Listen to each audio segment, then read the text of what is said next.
6절입니다. 열왕기하 20장 1절에서 6절 말씀까지 다 함께 읽겠습니다. 그때에 히스기야가 병들어 죽게 되매 아모스의 아들 선지자 이사야가 그에게 나와서 그에게 이르되 여호와의 말씀이 너는 집을 정리하라 내가 죽고 살지 못하리라 하셨나이다. 히스기야가 낯을 벽으로 향하고 여호와께 기도하여 이르되 여호와여 구하오니 내가 진실과 전심으로 주 앞에서 행하며 주께서 보시기에 선하게 행한 것을 기억하옵소서 하고 히스기야가 심히 통곡하더라. 이사야가 성읍 가운데까지도 이르기 전에 여호와의 말씀이 그에게 임하여 이르시되 너는 돌아가서 내 백성의 주권자 히스기야에게 이르기를 왕의 조상 다윗의 하나님 여호와의 말씀이 내가 내 기도를 들었고 내 눈물을 보았노라. 내가 너를 낫게 하리니 내가 3일 만에 여호와의 성전에 올라가겠고 내가 내 날을 15년을 더할 것이며 내가 너와 이 성을 아수르 왕의 손에서 구원하고 내가 나를 위하여 또 내 종 다윗을 위함으로 이 성을 보호하리라 하셨다라 하셨더라. 아멘. 언젠가 질문을 성경 공부하다가 받았던 기억이 있습니다. 그래서 이 말씀 이 창세기에 보면 인간이 타락하는 장면, 타락하는 이야기가 있는데 그 장면을 물으면서 하나님이 타락하는 것을 알았냐 몰랐냐, 아담과 하와가 선악을 알게 하는 나무의 열매를 따먹을 것을 하나님이 알았을까 몰랐을까? 하나님이 전지하시다라고 말씀하시고 모든 걸 아신다는데 하나님은 과연 그것을 알았을까 몰랐을까?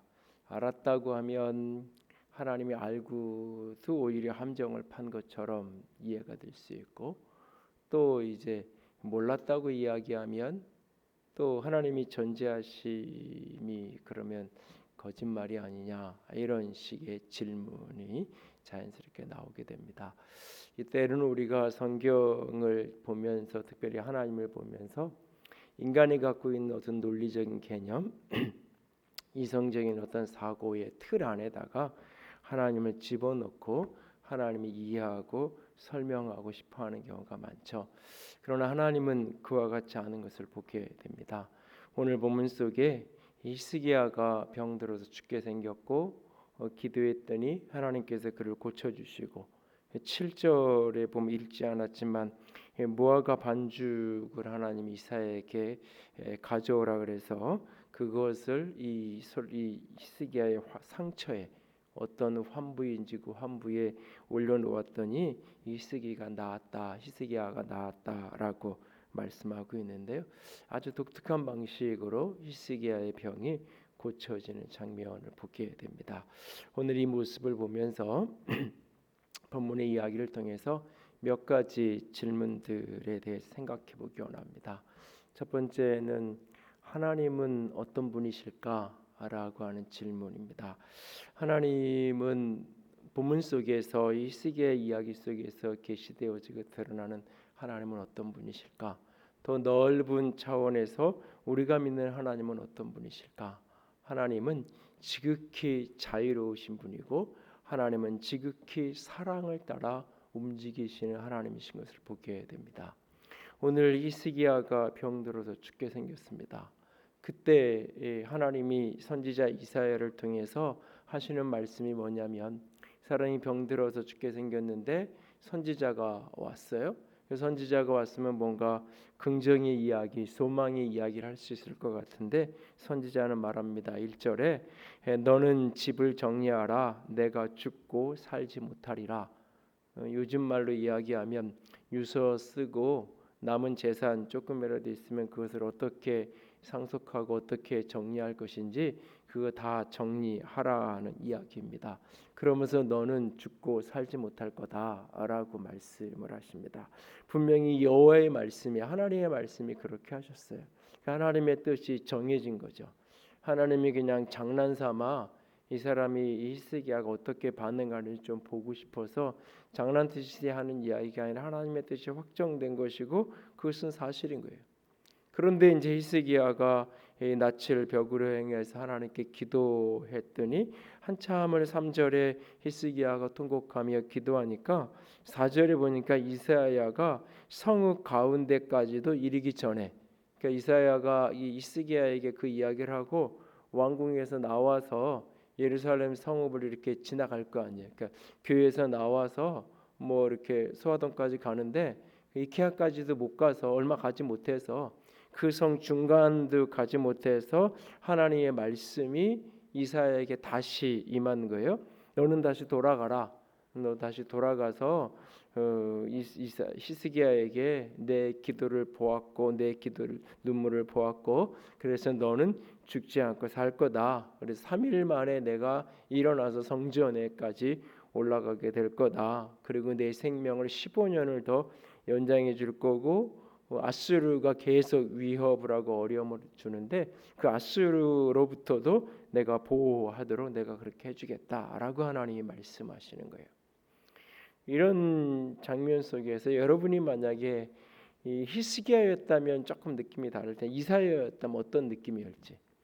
하나님이 어떤 마음을 주시고 말씀을 주셔서 가서 어떤 성도가 병들어 있는데 하나님이 너는 살지 못하고 죽을 거라고 하나님이 그렇게 말씀하셔서 그것을 아주 뭐 그 말하기가 쉽지 않을 거 아니에요. 그래도 어떻게 용기를 내서 이야기를 했어요. 그랬더니 그리고는 이제 병원에서 나와서 집으로 오는데 얼마 가지 않아서 하나님이 또 다시 말씀하시는데 다시 돌아가라고, 죽지 않고 살 거라고. 장난치는 것도 아니고 이게 지금 뭐 이렇게 기도했더니 몇 시간이 지나 몇 개월이 지나고 뭐 이런 것도 아니고 지금 이렇게 왔다 갔다 그냥 이렇게 너무 짧은 시간에 하나님이 이렇게 하시잖아요. 근데 히스기야는 그 하나님에 대해서 그대로 순종하고 아니 이사야는 따라서 가서 죽음을 이야기하니까 이야기하고 또 회복을 이야기하니까 이야기하고 무화과 반죽 가지고 만들어 가지고 가서 이렇게 히스기야의 환부에 갖다 얹으려니까 가서 얹고 그 일들을 그대로 이사야가 따라하는 것을 보게 되죠. 하나님은 이 모습 속에서 전적인 자유자, 하나님은 자신의 선하신 뜻대로 하나님 움직이시는 하나님이세요. 그러니까 인간의 어떤 기계적인 방법론 그것을 갖추는 분이 아니신. 그러니까 이 장면에서도 하나님이 그냥 살게 할 거다 그러면 굳이 무화과 나무 무화과에 반죽하고 이 지금 히스기야가 생긴 병하고 어떤 상관관계가 있는지 모르지만 뭐 오늘날 무화과 반죽이 어떤 병이 특하게다 뭐 이런 게 없잖아요. 사실은 당장 그 죽을 병을 살릴 수 있는 그냥 하나님이 고쳐주시면 되는 거죠. 어떻게 보면 기적적으로. 그런데 굳이 또 이런 일을 해서 이렇게 하라고 이야기를 하시죠. 어떤 패턴에 어떤 규칙에 어떤 기계적인 방법론에 갇히지 않으시는 하나님, 전적인 자유로 움직이시는 하나님. 그런데 전적인 자유로 움직이시는 그 하나님이 가던 길을 멈추게 만드는 하나님의 계획과 뜻을 돌이키게 하고 바꾸게 만드는 유일한 키워드, 그것은 바로 사랑의 하나님이라는 사실이에요. 하나님의 그 사랑이 하나님의 뜻을 때로는 돌이키게 하고 변화시키게 하고 바꾸게 하는 모습들을 우리가 보게 되었습니다. 하나님이 어떤 분이시냐? 그분은 전적인 자유로 행하신 하나님이시다. 그러나 동시에 자기 백성을 사랑하시는. 그래서 오늘 하나님께서 히스기야에게 이야기하시면서 내 기도를 들었다라고 말할 뿐만 아니라 내 눈물을 내가 보았다라고 말하고 있어요. 히스기야가 흘렸던 그 눈물을 내가 보았다라고 말하고 있어요. 히스기야의 기도만 드린 게 아니라 그 눈물도 내가 보았다라. 그래서 그 모습 속에서 하나님의 사랑하심, 자기 백성을 향한 한없는 긍휼의 그 마음을 우리는 여기서 볼 수 있습니다. 그래서 하나님이 어떤 분이시냐? 하나님은 전적인 자유자이다. 그런데 그분이 전적인 자유로 움직이시는데 그분이 움직이시는 가장 중요한 키워드 그것은 무엇이냐? 하나님의 사랑이다. 그래서 하나님은 사랑이다라고 말씀하는 것입니다. 또한 동시에 두 번째로 그렇다면 그리스도인에게 그런 전적인 자유자요 사랑이신 하나님 앞에 그리스도인이 기도한다라고 말할 때 그 기도는 어떤 의미성을 갖는 것인가? 기도란 무엇인가? 오늘 히스기야가 본문 속에서 2절에 보니까 낯을 벽으로 향해서 여호와께 기도하여 이르되 여호와께 기도했다라고 이야기합니다. 기도란 사실은 우리가 보통 잘못 이해하는 것처럼 기도는 우리가 보고서를 내는 게 아닙니다. 어떤 분은 이렇게 새벽에 기도하러 왔다가 내가 뭐 이렇게 아이가 어떤 어려운 문제가 있어 자녀 때문에 기도하러 왔다가 내가 다른 기도 제목이 자꾸 생각나가지고 정작 해야 될 자신이 기도하러 나왔던 목적이었던 자녀를 위해서 기도하는 것은 다 까맣게 잊어버리고 이제 다른 기도만 잔뜩 하고 내가 일어나서 가는 거예요. 집에 가다가 그 기도가 생각났어요. 빼먹은 게. 그래서 내가 기도 중에 그거 빼먹었으니까 하나님이 그것을 그러면 빼먹었으니까 하나님이 잃어버리고 하나님이 놓치고 하나님이 하지 않을까요?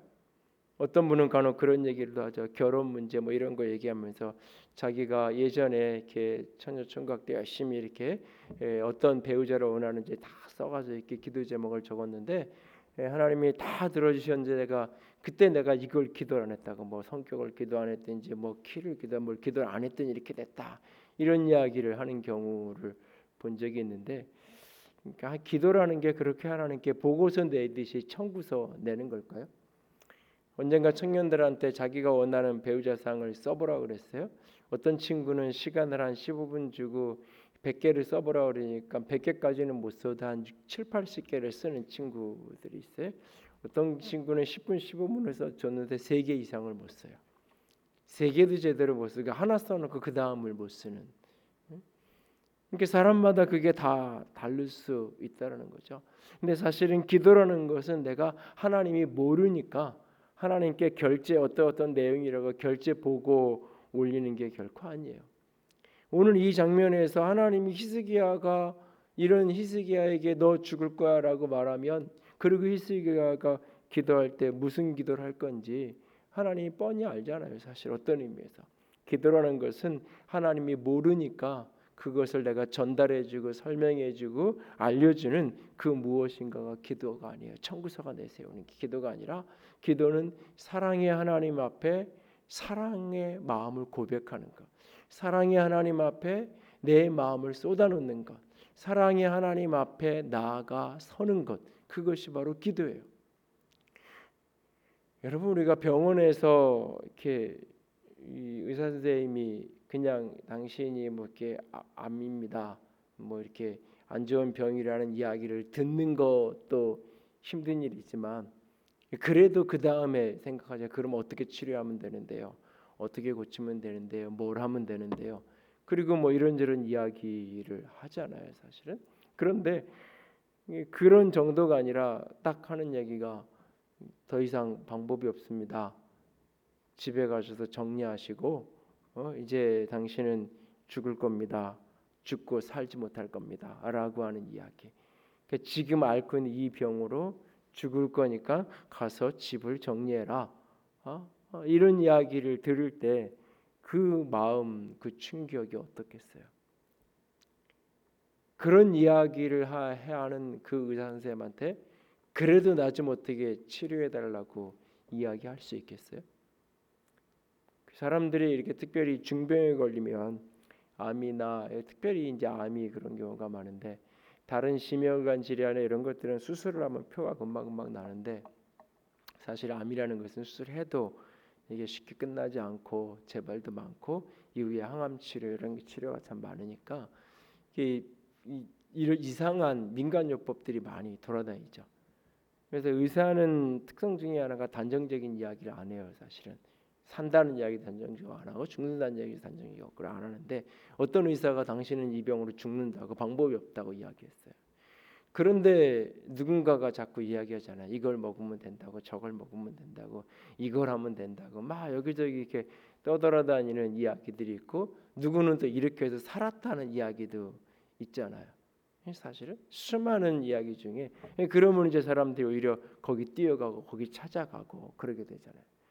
당신은 이 병으로 죽고 가능성이 없어요. 그런 의사한테 그래도 좀 나 어떻게 살려달라고, 그래도 어떻게 좀 뭐 안 되면 몇 개월이라고 몇 년이라도 좀 연장시켜 달라고 거기다 대고 애원을 하는 게 안 되잖아요. 사람 아무리 그 사람이 명이고 그렇다고 우리가 알아도 하나님께도 때로는 마찬가지예요. 사실은 하나님께 내가 병이 들고 고통이 있고 뭔가 어려울 때 하나님께 기도하는데 하나님이 나한테 너 이런 죄 때문이니까 이거 회개해. 그러면 차라리 회개하면 되죠. 네가 이런 걸 이렇게 하면은 앞으로 이렇게 하면 그거 회복시켜 줄게라고 말하면 내가 뭔가를 하면 되죠. 가톨릭에서 이야기하는 공로 사상이 이게 인간의 육적인 속성하고는 잘 어울리는 이유 중에 하나가 그거죠. 내 죄를 이렇게 가서 고해성사를 이렇게 고해를 하고 나면 그 다음에 꼭 당신의 죄를 씻기 위해서 일주일 동안 금식하면서 기도하라고. 그 죄를 위해서는 한 달 동안 당신 이렇게 하라고. 어디에 이렇게 어려운 데 가서 이렇게 몇 개월 동안 이렇게 봉사하면서 숙제의 삶을 살라고. 그런 이야기를 해주면 내가 그렇게 하면 돼요. 그거 하면 내가 얼마든지 자유가 찾아오죠. 그러나 사실은 복음은 그게 아니라 오직 예수 그리스도를 믿어야 된다고 이야기하기 때문에 그래서 과연 용서가 될까? 이 어떤 의구심이 사람을 힘들게 하고 자꾸 이제 사죄의 확신을 흔들어 놓는 경우도 자꾸 생기죠. 근데 기도를 우리가 하나님 앞에 하고 나아가는데 하나님이 너 죽는다고 이야기했어요. 히스기야가 좀 이름 없는 선교사면 아니 선지자면 좀 의구심이 있는 선지자면 에이 저 사람이 잘못 들었을 거야. 하나님의 음성을 잘못 들었을 거야. 다른 선지자 누구 없나? 우리는 얼마든지 그럴 수 있잖아요. 근데 히스기야에게 이사야라는 사람은 그럴 수 있는 위치가 아니에요. 이사야의 이전의 사역과 여러 가지 것들을 이렇게 보면 너무너무나 신뢰할 만한 선지자를 통해 하나님이 말씀하셨어요. 너는 죽고 살지 못할 거라고. 이럴 때 기도하고 싶을까요? 하나님이 나를 이렇게 하셨는데 기도하고 싶을까요? 3절에 이 히스기야의 기도의 내용을 보면 내가 진실과 전심으로 주 앞에서 행하며 주께서 보시기에 선하게 행한 것을 기억하옵소서라고 말해요. 사실은 이 말을 하는 이 모습 속에 사실은 이 가만히 생각해 보면 굉장히 교만해 보이기도 하고 하나님 앞에서 하나님의 은혜를 구하는 게 아니라 하나님 내가 이렇게 살았는데 내가 이렇게 선하게 살았는데 내가 이렇게 열심히 살았는데 어떻게 나한테 이렇게 이럴 수 있어요? 사실 이 기도는 아주 고상한 모습으로 표현이 되어 있지만 사실 이게 굉장히 억울한 표현이에요. 사실 하나님 앞에 내가 어떻게 헌신했고 내가 얼마나 헌신했고 얼마나 주님을 위해서 내가 선하게 살려고 애를 썼는데 그 수많은 우상을 다 깨뜨리고 우상 숭배했던 나라를 바르게 한번 세워보려고 얼마나 노력하고 헌신했는데 하나님 그 모든 것 좀 기억해 줄 만도 한데 어떻게 이럴 수 있냐고 사실은 그런 뉘앙스의 표현이에요. 그러니까 이 내면에 어떤 의미에서는 섭섭한 마음 서운한 마음 거기서 한 걸음 더 나아가면 억울한 마음도 이 마음속에 분명히 있단 말이죠. 그렇게 억울하고 서운하고 섭섭해요. 그래도 기도할 수 있는지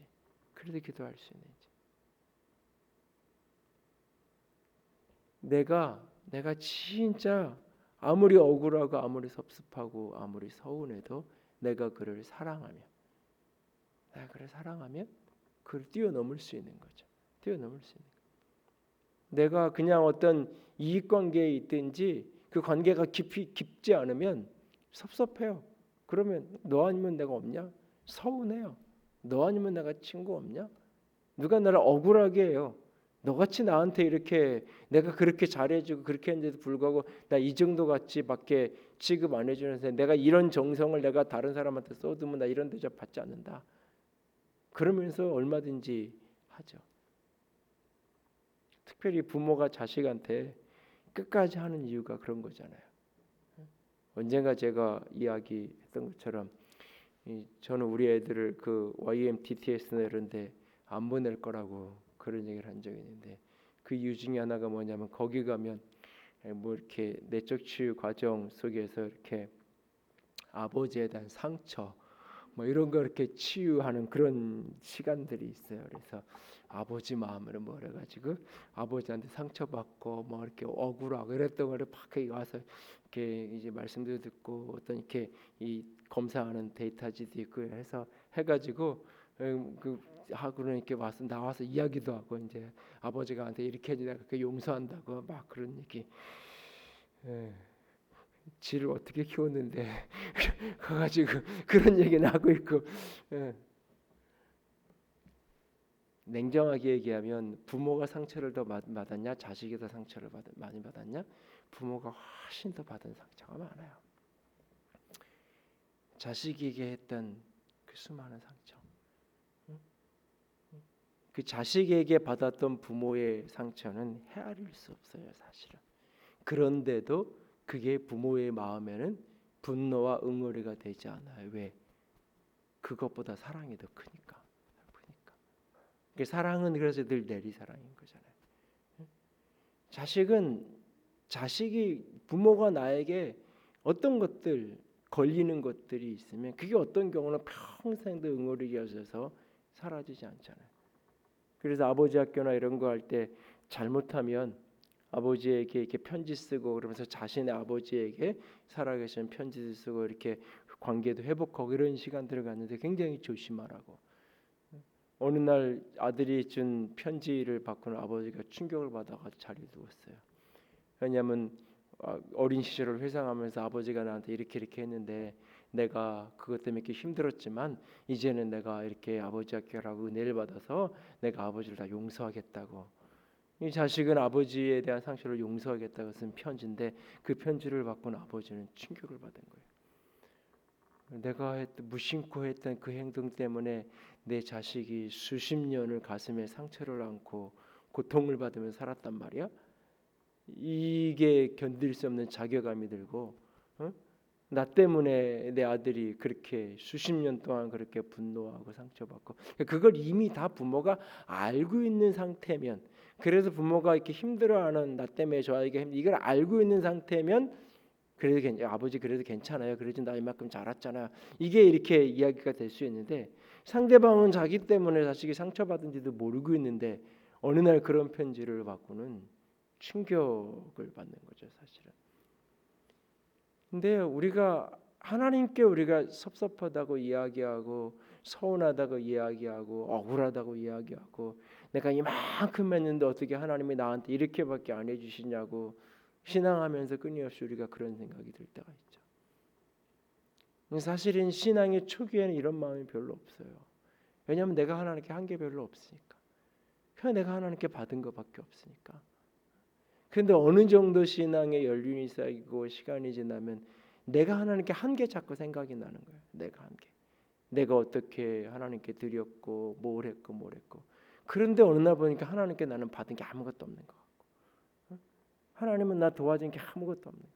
다른 거 하나 안 도와줘도 되고 이거 하나만 좀 해결해 달라고 이번 이 문제 하나만 좀 이렇게 해결해 달라고 그렇게 내가 했는데 다른 거 다 뭐 안 돼도 괜찮고 나는 이 자식 하나만 잘 되게 해주면 나는 다른 거 다 내가 그냥 뭐 못 먹고 못 살아도 괜찮고 그렇게 내가 하나님께 부탁하고 했는데 하나님 어떻게 이 아이가 이렇게 일그러질 수 있고 격길 갈 수 있고 방황할 수 있냐고.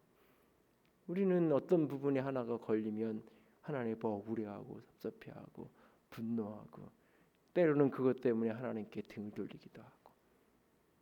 근데 사실은 하나님이 우리에게 사랑하시고 하나님이 우리에게 베풀었던 그 마음들 오늘 히스기야가 하나님 앞에 내가 주께 진실과 전심으로 주께 행하고 주님 보시기에 선한 것을 기억해달라는 이 이야기 뒤집어 얘기해 하나님이 히스기야를 어떻게 도와줬고 하나님이 어떻게 역사하셨는지 수만 가지 바로 앞에 19장에서 그 전쟁 속에서 하나님이 랍사게를 죽이시고 그 이길 수 없는 싸움을 하나님께서 승리의 전쟁으로 만들어준 사건이 바로 앞에 이야기잖아요. 사실은 어떤 의미에서 그런 기도라는 것은 청구서 내미는 것도 아니고 기도라는 것은 내 필요할 때 쪼르르 달려가서 뭘 해내달라고 그걸 이렇게 해줄 때까지 떼쓰고 해줄 때까지 내가 연자농성하듯이 하는 그 어떤 게 아니라 나를 사랑하시는 그분의 사랑 앞에 사랑의 반응을 하는 거예요.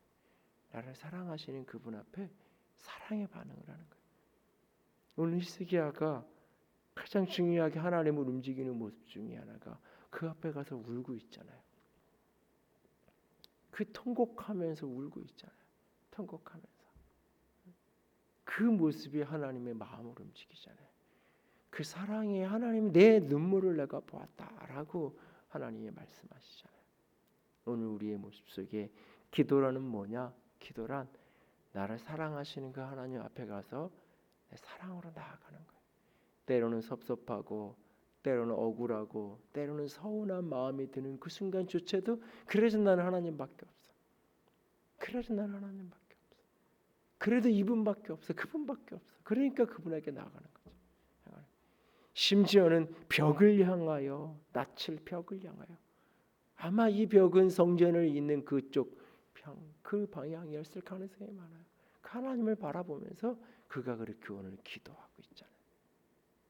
하나님은 어떤 분이냐? 하나님은 어떤 분이냐? 자유롭게 행하시는 그러나 사랑을 따라 움직이시는 기도란 뭐냐? 그 하나님 앞에 청구서 내밀고 그 하나님 앞에 내 필요한 뭔가 내가 얻어내는 그 어떤 것이 아니라 그 하나님 앞에 사랑으로 나아가는 것, 사랑으로 나가는 것, 그것이 기도다라고 말할 수 있어요. 오늘도 우리의 인생 속에서 인생의 벽을 만날 때가 있어요. 오늘 히스기야가 낯을 벽으로 향하여 여호와께 기도하이르되 히스기야가 그 낯을 벽으로 향했다. 마치 이것은 그 벽 쪽이 저 넘어가 하나님의 성전이 있는 방향일 수도 있지만 동시에 이것은 그만큼 지금 암담한 거죠. 병들어 죽게 생겼고 인생이 갑갑한 벽을 맞는 어떤 순간 살면서 우리가 이런 때를 만날 때가 있죠. 살면서 인생을 살면서 이런 때를 사실은 이게 예기치 못한 상황 속에서 어느 날 문득 만나는 거잖아요. 오늘 우리는 이 코로나 때문에 이런저런 이야기들을 하지만 오늘 어떤 분의 글을 읽으면서 그런 생각을 해봤어요. 내가 만약에 코로나를 걸렸다면 어떤 일이 벌어질지를 한번 상상을 해보라고. 어떤 상황이 벌어지고 어떤 모습이 될런지 그걸 한번 생각해보라고. 우리는 다 나는 상관없고 나는 걸릴 사람이 아니고 누군가는 그래서 그 누군가 때문에 나가 피해보고 손해보고 그래서 누군가를 끊임없이 잘잘못은 따져야 되지만 끊임없이 이걸 혐오의 대상으로 만들어 가고 있는 누군가를 끊임없이 그런 내 분풀이의 대상을 찾아가고 있고 여전히 그 찾아가는 과정 속에서 이게 끊임없이 계속 움직여갈 거예요. 오늘 이 속에 마치 이런 시대 속에서 오늘 내가 만나게 그런 일들의 처지가 된다면 오늘 온 세상 사람들이 코로나를 두려워하고 걱정하지만 지난 주간에 어떤 분은 우리 교인 가운데 어떤 분은 병원에서 90% 이상 암일 가능성이 많고 조금 더 정밀 검사를 해봐야 되지만 현재까지 검사한 수치만 가지고도 90% 이상 암이라고 조금 더 검사를 진행하고 나서 필요하면 수술을 하고 그 이후에 이제 항암을 할지 하지 않아도 될지 방사능 치료를 할지 나이가 이제 40도 안 됐는데 어느 날 문득 그분에게 사실 코로나라는 건 어떤 의미에서 하찮은 병인 거예요. 코로나가 참 심각한 병이지만 그분에게 지금 암이라는 선고를 들어서 그분 입장에서 생각해 보면 암담한 거죠. 어떻게 이 삶을 이제 앞으로를 물론 가능성이 있고 치료하면 되고 물론 그렇죠. 그렇지만 그 이야기를 듣고 그 현장에서 섰을 때 그 인생의 답답한 것은 길이 없는 거죠. 또 이런 문제뿐만 아니라 건강의 문제뿐만 아니라 인생의 수많은 일들 속에서 어느 날 관계가 깨어지기도 하고 어느 날 내가 몸담고 있는 직장에 어려움이 생기기도 하고 인생의 벽을 만나잖아요. 인생의 벽을 만나요. 답답한 벽을 만나잖아요. 그때 우리는 누굴 찾고 찾을 것인가? 그때 우리가 찾아가야 될 자리는 어디인가? 그때 우리는 인생의 벽 앞에서 하나님을 향하여 부르시는 자가 될 수 있기 원합니다. 인생의 벽 앞에서 하나님을 향하여 울 수 있기 원합니다. 오늘 히스기야가 눈물이 쏟아지죠. 눈물이 쏟아져요. 근데 이 눈물이 하나님 앞에서 흐르는 눈물이잖아요. 똑같은 눈물이 사람 앞에서 흘릴 수 있잖아요. 똑같은 눈물이 자기 연민에 자기 신세를 한탄하면서 흘릴 수 있잖아요. 같은 눈물도 그는 하나님 앞에서 그것을 쏟고 있는 거예요. 하나님 앞에서 사랑하시는 하나님 앞에서 눈물을 쏟아내고 있는 거예요. 그리고 하나님이 그 기도에 응답하신 하나님이 그걸 보신 하나님이 그냥 병만 고쳐주는 걸로 끝나는 게 아니라 하나님이 이 아수르로부터서도 완전하게 보호해 주겠다고까지 하나님이 약속하시잖아요. 이 히스기야 너를 통해서 내 백성 이 나라를 아수르로부터 보호하겠다고 하나님이 그 전쟁으로부터 나라를 지켜주겠다는 약속까지도 하나님이 주시잖아요. 오늘 우리의 인생에 담을 만날 때 우리가 내일을 알 수 없는 어떤 답답한 일을 만날 때 하나님 앞에 엎드려 기도하는 우리가 될 수 있기 원합니다. 모여서 부르시죠. 기도할 수 없는 시대를 우리는 살아가고 있습니다. 오늘 이와 같은 때에 하나님 앞에 다시 한번 곰곰이 엎드려서 그 골방 속에서 기도할 수 있는 우리 모두가 되기 원합니다. 언젠가도 연초에도 한번 말씀을 드린 것 같은데 로마의 그 외곽에 있는 공동묘지 지하에 있었던 카탄콤베 그 유적들 가운데 거기에서 발견되어진 사람들의 이 유골들을 분석한 데이터 중에 보면 그런 게 있다 그러죠. 사람의 이 유골의 흔적 중에 분석을 해보면 눈이 퇴화가 돼버린 그런 사람까지. 그러니까는 그 캄캄한 곳에서 너무 오랜 시간을 보내니까 이 시각을 사용할 필요가 없어지니까 이 시각이 무뎌진 거죠. 마치 우리가 이 기부스라고 다짜가지고 기부스를 해서 이렇게 해놓으면 기부스가 다 이제 다 사진으로는 다 나왔어도 이게 한 달, 두 달 동안 계속 이러고 있어가지고 그러고 나면 나중에 이제 지나고 나서 이 기부스를 다 풀어도 이게 마음대로 안 되는. 그래서 가서 이렇게 물리치료를 몇 개월을 해야 한 두 달 이렇게 있었으면 이걸 몇 개월 해야 완벽하게 자유롭게 풀어지는 것처럼 눈을 오랫동안 수년 동안 아니 수십 년 동안 그 어두운 곳에서 공동묘지 지하의 지하를 바로 내려가서 그 속에 산이라고 캄캄하면서 눈이 다 태화되는 그 환경 속에서 그 속에서 무엇 때문에? 이유는 딱 하나예요. 신앙 때문에. 근데 그 속에서 그렇게 살다가 어느 날 기독교가 공인되고 바깥으로 나왔어요. 그런데 바깥으로 나와서 살아가는데 오히려 그러다 보면 기독교가 공인되니까 이제 어중이 떠중이 다 이제 이제 헬라나에서 기독교 공인되고 이러고 나서 보니까 이제 수많은 왕족들, 귀족들 간에 믿는 사람들이 많고 그러다 보니까 다 정치적인 이유, 경제적인 이유 때문에 교회에 막 사람들이 들어오니까 신앙의 순수성이 훼손되고 어지러워지는 거예요. 그러니까 누군가는 어떤 사람들은 다시 그냥 카타콤베로 들어갔다. 그 속에서 그냥 순전한 믿음을 지키고 사는 게 차라리 더 나은 것 같다고. 오늘 이와 같은 때에 오늘 우리는 모여서 뭔가를 하고 모여서 뭔가 기도도 하고 모여서 뭔가를 해야만 내 신앙을 지킬 수 있는 수준에서 우리가 한 걸음 더 나아갈 수 있기 원합니다. 영상으로 설교는 얼마든지 보내줄 수 있고 만들 수 있어요.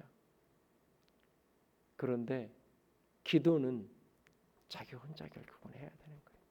자기 혼자. 교회에서 이런저런 것들을 만들어서 보내줄 수 있어요. 수요일 날 예배라고 우리가 불러요. 그래서 온라인으로 하는 거예요. 새벽 기도회, 금요 기도회, 기도회라고 불러요. 설교를 방송을 할까 말까 고민을 하다가 짧은 10분, 20분짜리 그냥 토크쇼처럼 의자에 앉아서 하는 영상이라도 만들어서 보내줄까? 어렵지 않아요. 만들면 금방 하면 돼요. 서툴러서 그렇지 뭐 이 완성도가 떨어지겠지 할 수 있어요. 그런데 그걸 보면 그게 기도인가요? 아니요. 기도는 내가 해야 되는 거예요. 내가 해야 되는 거예요. 오늘 특별히 이 방송으로 예배하는 분들에게 부탁을 드려요. 기도는 내가 해야 되는 거예요. 누구도 보지 않는 그 골방에서 벽에 갇혀 있는 것 같은 그곳에서 여러분의 집 거실이든지 안방 침대 위에든지 아니면 화장실 어느 구석에서라도 엎드려서 매일 매 시간마다 시간을 내어서 하나님 앞에 기도할 수 있게 원합니다. 오늘 이 민족을 위해서, 저그 교회를 위해서, 우리 교회를 위해서, 여러분 자신을 위해서, 인생의 벽을 만난 수많은 형제자매들을 위해서, 아니 내 인생의 벽 앞에서 오늘 다 막혀 있는 그곳에서 오늘 엎드려서 기도할 수 있게 원합니다. 다른 사람 아무도 그 기도를 보지 않아도 상관없어요. 그 기도에 어떤 배경음악이 깔리지 않아도 상관없고 누가 내가 기도했는지 안 했는지 기억하지 못해도 상관없어요. 그런데 하나님이 보세요. 하나님이 그 기도를 보시고 하나님이 그 기도에 응답하실 거예요. 벌써 20여 년이 다 돼가는데요. 교회를 하나님께서 영적으로 새롭게 가던 그 어건 2000년대 초반에 무렵에 밤마다 이틀이 멀다 하고 새벽녘에 눈을 뜨면 아내가 없어요. 제가 잠에서 깰까봐 새벽에 나가야 돼요. 그러니까 저 거실 구석이든 아이들 방이든 아이들 어렸을 때니까 아니면 화장실에 가서 엎드려서 기도하고 있는 거예요. 하나님이 때로는 육체의 고통으로 깨우기도 하고 때로는 밤을 잠을 앉아서 깨우기도 하고 그때마다 기도할 이야기가 생각나고 기도할 제목들이 떠올라서 하나님이 기도하게 하시는 거예요. 하나님이 그때의 그 기도를 사용하시고 쓰셔서 지난 20여 년을 교회를 그리고 저를 우리를 이끌어 오신 게 아닌가 생각을 해요. 저는. 그리고 이제 또 하나님이 우리로 하여금 기도하게 하시는 것 같아요. 기도회로 모여서 기도의 순서 담당자가 돼서 내가 기도해야 되는 사람이니까 시간에 와서 교회에서 기도하는 거 책임 때문에 의무 때문에 하는 거 말고 그것도 우리가 할 수 있는 해야 되겠지만 진짜 인생의 벽 앞에서 그 답답한 벽 앞에서 여러분들이 하나님만 바라보고 기도할 수 있게 원합니다. 하나님이 섭섭하고 하나님이 서운하고 때로는 억울한 마음이 들어도 하나님 밖에는 다른 길이 없잖아요. 하나님 외에는 다른 길이 없잖아요. 그 하나님 앞에 오늘도 부르짖어 기도할 수 있는 자유의 사랑의 하나님이 사랑으로 기도하는 우리의 기도를 들으시고 응답해 주실 것입니다. 함께 찬양합시다. 마음이 상한 자를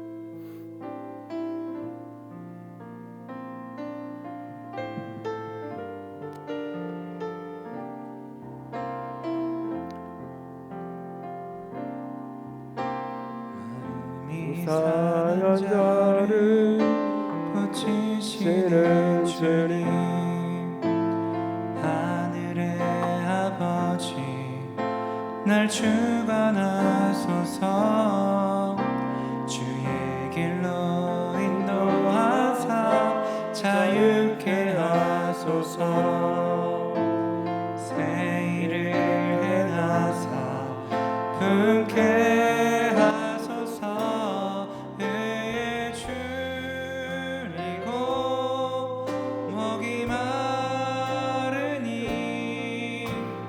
성령의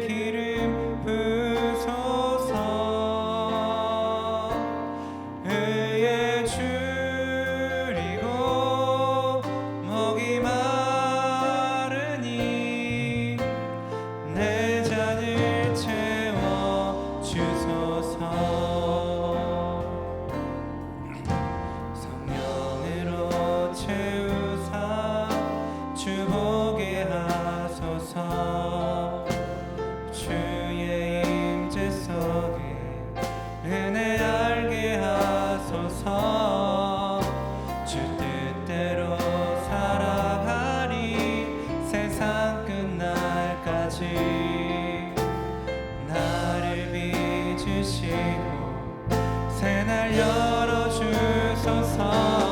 회에 줄이고 목이 마르니 성령의 기름 부소서. 회에 줄이고 목이 마르니 내 잔을 채워 주소서. 의에 줄이고 목이 마르니 회에 줄이고 목이 마르니 성령의 기름 부소서. 회에 줄이고 목이 마르니 내 잔을 채워 주소서. 기도하며 나아갑니다. 히스기야가 낯을 벽으로 향하고 여호와께 기도하여 히스기야가 심히 통곡하더라. 내가 내 기도를 들었고 내 눈물을 보았노라. 주님께서 우리의 기도를 들으시고 우리의 눈물을 보시고 계십니다.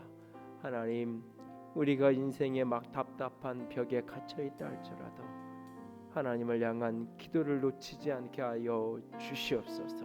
같이 기도합니다. 사랑의 하나님, 영광의 하나님, 주님만을 바라봅니다. 아버지의 사랑하심과 아버지의 영광으로 주님만 바라보기 원합니다. 영광의 주님 바라보시는 능력으로 도우시옵소서. 아버지 하나님, 성령으로 도우시옵소서. 사랑으로 도우시옵소서. 주의 거룩함과 주의 존귀함과 주의 아름다우심으로 아버지 가득 주님만을 바라보기 원합니다. 아버지 가득 사랑이신 주님만을 바라보기 원합니다. 온전한 영광이신 주님만을 바라보기 원합니다. 온전한 빛이신 주님만을 바라보기 원합니다. 온전한 영광이신 주님만을 바라보기 원합니다. 아버지 도우시옵소서. 아버지 도우시옵소서. 우리 안에 잃어버린 기도가 회복되게 하시옵소서. 우리 안에 아버지 하나님의 벽을 향하여 기도하는 주님만을 바라보며 기도하는 우리가 되게 하여 주옵소서. 아버지 다시는 기도가 회복되는 우리가 되도록 주님 사방의 벽에 갇힌 그날 그곳에서 기도로 부르시며 나아가는 주의 백성을 내도록 주님 도와주시옵소서. 내 잔을 채워 주소서. 아버지 사방에 우겨쌈을 당하는 것 같은 그날 아버지 답답한 벽에 얼굴을 향하여 들 수밖에 없는 아버지 그날 주님만을 바라봅니다. 주님만을 구하봅니다. 한쪽 벽이 막혔을 때에 그 너머에 창을 내시고 아니 하늘의 문을 내시는 하나님이신 것을 믿습니다. 주님 도우시옵소서. 우리의 기도를 보고 계시고 듣고 계시고 기억하신 하나님, 하나님을 향하여 부르짖는 우리가 되게 하여 주시옵소서. 주님 사랑합니다. 주의 이름으로 축복합니다. 우리 주님 예수님 이름으로 기도드렸습니다. 아멘. 이제는